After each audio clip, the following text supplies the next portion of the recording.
A lot of people want to know, ideally, how should your mind be when you aim train to improve as fast as possible?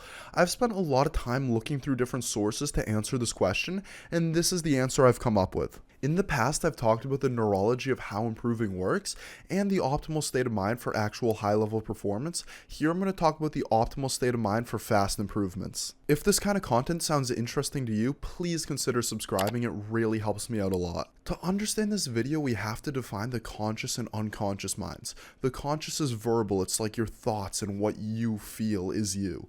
The unconscious is the part of the mind that doesn't really show itself as well. For example, you don't have to consciously think to flick to the guy who just peeked you. You kind of just do it just happens. The first big idea is not focusing on how to make specific movements consciously. If you try to make these movements consciously, then there's a good chance they won't be as effective as possible. You might not have an easy time learning them efficiently, and when you go into a game with 100 different things to focus on, you'll have a much harder time replicating these motions. A big theme in sports for the past 50 years or so has been not to think, but just to do the actions. Learn movements unconsciously, perfect them unconsciously, perform them unconsciously. Read The Inner Game of Tennis, it explains this very well. So how do you even go about learning various physical mechanics? Instead of trying to force yourself to use your arm when you're aiming, watch a video of someone incorporating their arm movements into their aim, and then just try and do the video. Don't try and go force yourself to replicate every micro motion in the video, but instead just do the thing. From there, as you practice it, your form will shift without you even noticing it, or maybe you will notice it, but you won't be in control of it shifting. A lot of the time, people resort to their old approach because they are way more practiced with it, even if giving the new approach some time could yield massive results. In this case, instead of trying to add conscious mental pressure, try to add a constraint to your aim. The other day I was coaching a guy who only used his wrist in his aim.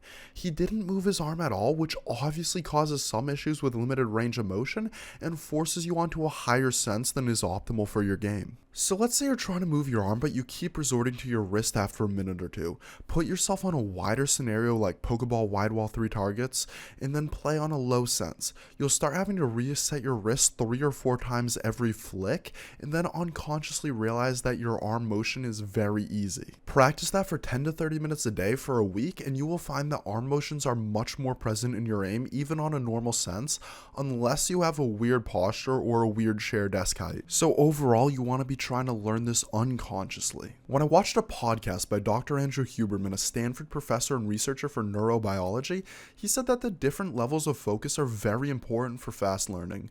For a while, I started to think that this whole sports psychology theory from The Inner Game of Tennis was being disproven, but I started to notice that the two ideas don't really conflict. So here's my attempt to combine the two schools of thought, as they're both major players in how people tend to think about aim. Note that from here on, this isn't a summary of something else and kind of applying it to aim. It's a strategy that I developed by taking points from each of these two sources and trying to work out how to approach practice without them conflicting. So you need to be insanely focused and not consciously controlling over your muscles. You just need to put your mind into the outcome. For learning movements like arm motion, I would focus on 2 things. 1, just the feel of your muscles. Is your tongue dry? This doesn't matter for the video, but notice how you directed your focus into observing your tongue. Maybe it moved, but you weren't going like, alright, move it left, now move it right, now move it left. You were just feeling it. Do the same thing to your muscles that you're trying to incorporate more effectively into your aim. The second focus is the outcome of your aiming. Look at your flick. Was it an overflick, an underflick, shaky, smooth, slow, fast, etc.? Just observe. Usually it's said that if you're new to something, you'd focus on all aspects. As you get more advanced, train 1 or 2 specific things at a time, and as you get even more advanced, start to focus on everything again. If you're trying to learn a new joint, you are new, focus on everything. So let's say you're trying to just practice normally. You have a bit of FPS experience. You're not like brand new to using your arm or anything. Think about what you want to get better at.